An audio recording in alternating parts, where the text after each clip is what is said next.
વડોદરા શહેરના વડસર બ્રિજ પાસે આવેલી રામદેવ મોબાઈલ નામની દુકાનમાં વહેલી સવારે આગ લાગતા ભારે અફરાતફરી મચી ગઈ હતી। બનાવના પગલે ફાયર બ્રિગેડના જવાનો સ્થળ પર દોડી ગયા હતા અને પાણીનો મારો ચલાવી આગ ઉપર કાબૂ મેળવ્યો હતો। જોકે આગની આ ઘટનામાં લાખોનું નુકસાન થયું હોવાનું અનુમાન લગાવાયું છે। વડોદરા શહેરમાં આગ લાગવાના બનાવમાં નોંધપાત્ર વધારો જોવા મળી રહ્યો છે। તેવામાં વહેલી સવારે મોબાઈલની દુકાનમાં ભીષણ આગ લાગી હતી। પ્રાપ્ત માહિતી અનુસાર વડસર બ્રિજ પાસે આવેલી રામદેવ મોબાઈલમાં આગ લાગતા દોડધામ મચી ગઈ હતી। આગે વિકરાળ સ્વરૂપ ધારણ કરતા મોબાઈલ એસેસરીઝ સહિતનો સામાન બળીને ખાખ થઈ ગયો હતો।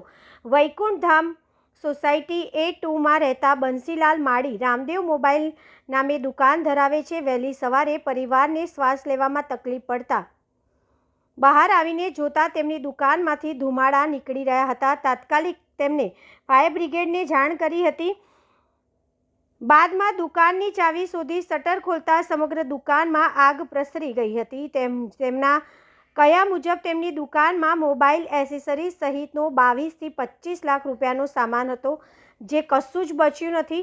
તમામ વસ્તુઓ બળીને ખાખ થઈ ગઈ હતી। જ્યારે બીજી તરફ બનાવની જાણ કરવામાં આવતા ફાયર બ્રિગેડના જવાનો તાત્કાલિક ઘટના સ્થળ પર દોડી આવ્યા હતા અને આગ ઉપર કાબૂ મેળવી લીધો હતો। આગ લાગવાનું ચોક્કસ કારણ જાણી શકાયું ન હતું।